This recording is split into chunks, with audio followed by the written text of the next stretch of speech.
Никой не е виновен на ЦСКА, че е в това положение. Значи ЦСКА няма лиценз за новото първенство.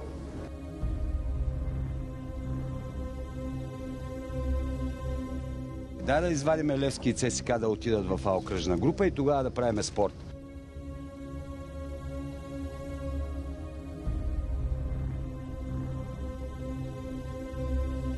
Започваме от нулата и ще се опитаме по най-бързи начин да се върнем там, където ни е място.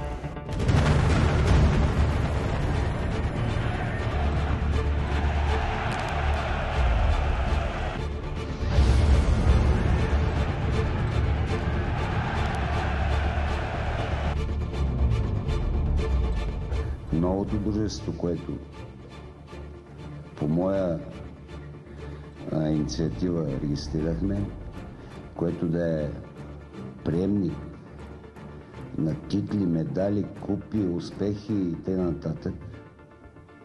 да продължи пътя си и да се бори с всички позволени средства за собственото си оцеляване.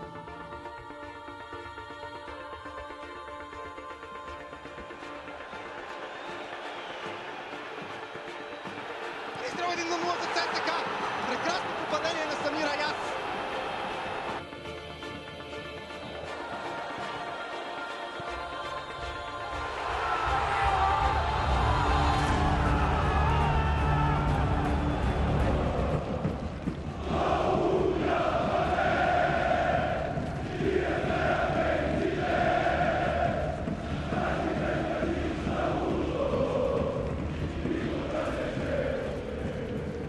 Шапки долу за момчета, за труда, който положиха, за футбол, който показаха. Шапки долу за тези невероятни фенове и за всички, които ни подкрепят. Изстрел!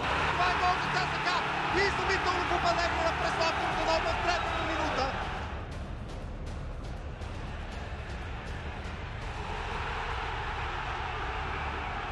ЦСКА показа какво означава да се бориш до край, какво означава червения дух. Аз съм горд с тези момчета.